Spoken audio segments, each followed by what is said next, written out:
अस्सलामुअलैकुम सामीन। 21 जुमादुल उखरा है, 14 जनवरी है। आज की खबरों की शुरुआत आलमी मुसाबक़े में शरीक जनाब कारी महमूदुल हसन असालतपुरी की तिलावत कलाम पाक से की जा रही है। ये नमूने की तिलावत है।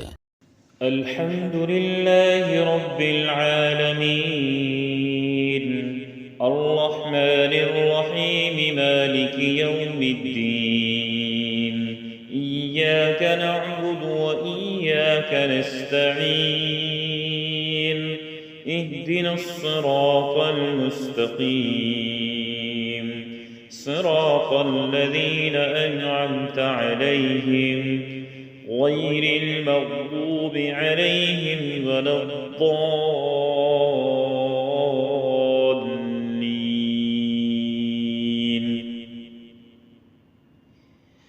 يا أيها الناس كلوا مما في الأرض حلالا طيبا ولا تتبعوا خطوات الشيطان إنه لكم عدو مبين. إنما يأمركم بالسوء والفحشاء وأن تقولوا على الله ما لا تعلمون. وإذا قيل لهم اتبعوا ما أنزل الله قالوا بل نتبع ما ألفينا عليه آباءنا أولو كان آباؤهم لا يعقلون شيئا ولا يهتدون. ومثل الذين كفروا كمثل الذي ينعق بما لا يسمع إلا دعاء ونداء صم بكم عمي فهم لا يعقلون.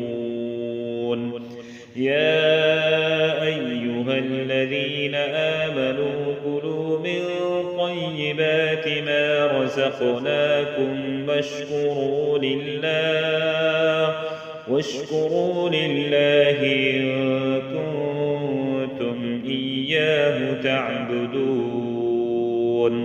إنما حرم عليكم الميتة والدم ولحم الخنزير وما أهل به لغير الله فمن اضطر غير باغ ولا عاد فلا إثم عليه إن الله غفور رحيم. إن الذين يكتمون ما أنزل الله من الكتاب ويشترون به ثمنا قليلا أولئك ما يأكلون في بطونهم إلا النار ولا يكلمهم الله يوم القيامة ولا يزكيهم ولهم عذاب أليم. أولئك الذين اشتروا الضلالة بالهدى والعذاب بالمغفرة فما أصبرهم على النار ذلك بأن الله نزل الكتاب بالحق وإن الذين اختلفوا في الكتاب لفي شقاق بعيد.